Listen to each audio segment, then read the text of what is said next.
নদী আর ইতিহাসের মেলবন্ধন, এটাই যেন জামালপুরের সরিষাবাড়ী উপজেলার যমুনার তীরে গড়ে ওঠা পিংনা গ্রামটির ইতিহাসের স্বাক্ষর, যেখানকার পোস্ট অফিসে পোস্টমাস্টার হিসেবে এসেছিলেন বাংলা সাহিত্যের এক অমূল্য রত্ন মহাকবি কায়কোবাদ।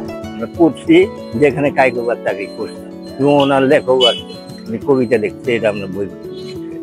পিংনা গ্রামটির একটি আলাদা পরিচিতি তৈরি করেছেন কায়কোবাদ। এছাড়াও এই কবিকে নিয়ে পিংনার মানুষ গর্ব করেন বলেও জানান স্থানীয়রা।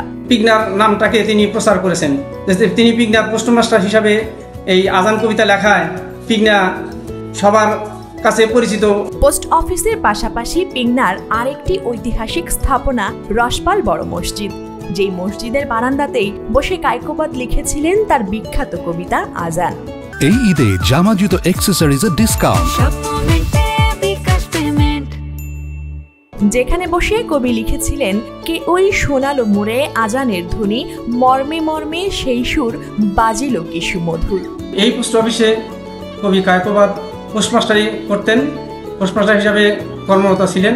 কর্মরত থাকাকালীন সময়ে তিনি পিংনা রসপাল জামে মসজিদের আজান শুনে তিনি আজান কবিতা রচনা করেছিলেন।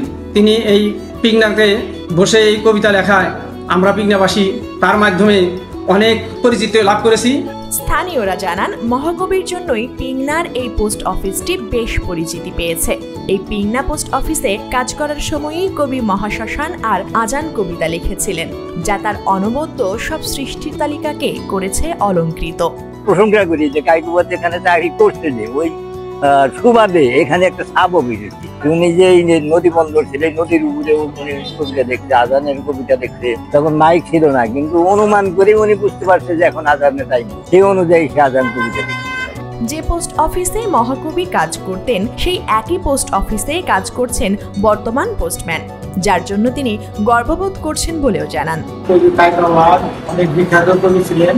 সে পিংনা অফিসে চাকরি করতেন। আমরাও চাকরি করি, সেজন্য আমরা গর্ববোধ করি যে পোস্ট অফিসে কবি কায়কোবাদ চাকরি করতেন। পুরনো সেই পোস্ট অফিস এখন ডিজিটাল রূপে নতুনভাবে গড়ে উঠেছে, কিন্তু স্মৃতিতে বিরাজ করছে সেই হলুদ দেয়াল, খসে পড়া পলেস্তারা আর পোস্ট অফিসের রেজিস্ট্রারে হারিকেনের আলোয় লেখা সভ্যতার ইতিহাস। ঝুঁকিপূর্ণ ছিল, ফাটল ছিল, ভাঙ্গাচোরা হয়ে গেছে। তারপরে এটা হলো 2023-এ এই নতুন বিল্ডিং করে করলো আর কি। কিন্তু আমি 2016 সালে রিটায়ারমেন্ট হয়েছি। তার আগে যে টিনের ঘরগুলা ছিল, লাল টিনের ঘর ছিল। মহাকবিকে সাংস্কৃতিক পথিকৃৎ বলে বক্তব্যের মাধ্যমে শ্রদ্ধা জ্ঞাপন করেন বর্তমান পোস্টমাস্টার। কবি কায়কোবাদ একজন বিখ্যাত কবি ছিলেন। উনি 1885 সালে পোস্ট অফিসে চাকরি করছেন। এই পিংনা পোস্ট অফিসকে অন্যান্য সাব অফিসে উন্নত মর্যাদা দান দিয়েছেন। তবে দুঃখজনক হলেও সত্য যে এখনো পর্যন্ত পিংনায় মহাকবির স্মৃতিচারণের কোনো স্থায়ী চিহ্ন নেই। তবু তিনি রয়ে গেছেন মানুষের হৃদয়ে, পিংনার বাতাসে আর আজানের ধ্বনিতে।